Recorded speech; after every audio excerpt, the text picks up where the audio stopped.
Ni sauti ya mtoto wa Ndeta, Salvatore Tori Nko ndani ya Tori TV. Karibu sana.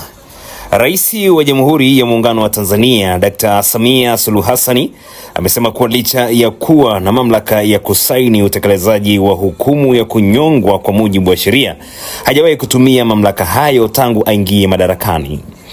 Rais Samia amesema hayo leo Julai 13, 2026 wakati akifungua mkutano mkuu wa chama cha mawakili wa serikali pamoja na wakuu wa sheria jijini Arusha, ambapo amesisitiza kuwa kalamu za mawakili na maafisa wa sheria zina nguvu kubwa na zinaweza kuwa na athari kubwa endapo zitatumika vibaya. Amesema mawakili na maafisa wa sheria wa serikali ni walinzi wa rasilimali na maslahi ya taifa kupitia matumizi sahihi ya sheria na ushauri wa kisheria, hali iliyowapa nafasi kubwa ama sifa kubwa ya kuitwa maaskari wa sheria. Kalamu ya mwanasheria ikitumika vizuri inaweza kuzuia hasara kabla haijatokea na inaweza kuiongoza serikali kufanya maamuzi yenye maslahi kwa taifa. Amesema hayo Dr. Samia Suluhu Hassan, Rais wa Jamhuri ya Muungano wa Tanzania, lakini pia ameongeza kuwa ingawa kalamu yake kama rais ina mamlaka makubwa, kalamu za mawakili na maafisa wa sheria zina uzito mkubwa zaidi kutokana na nafasi yao katika mchakato wa haki na maamuzi ya kisheria.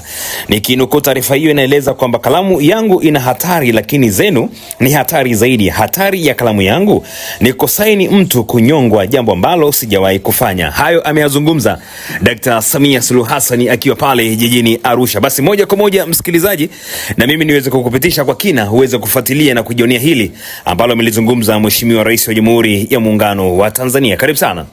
Na mimi nataka nilisisitize hilo kwamba kalamu ya mwanasheria wa serikali, mwanasheria yoyote actually, ikitumika vizuri inaweza kuzuia hasara kabla haijatokea.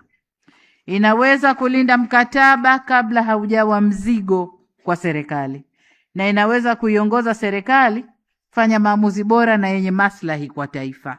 Kwa hiyo kalamu zenu, mimi yangu ina hatari, lakini zenu ina hatari kubwa zaidi. Kalamu yangu mimi hatari yake ni kusaini mtu kunyongwa, na sijawahi kufanya. Baada ya nyinyi kupeleleza na kupeleka kesi na kuisimamia, hakimu akaamua, akihukumiwa kunyongwa, rais saini ya nyongo, sijawahi kufanya. Lakini kalamu zenu nyinyi zina hatari kubwa zaidi. Kwa hiyo hii inaonesha kwamba nyinyi ni watu wa aina gani, mnazima na majukumu gani kwa serikali lakini kwa nchi yenu. Kwa hiyo mawakili wa serikali, hongereni sana kwa mzigo huo mkubwa ambao mlichagua wenyewe kusoma, lakini Mungu aliwapanga muwe hivyo. Hongereni sana.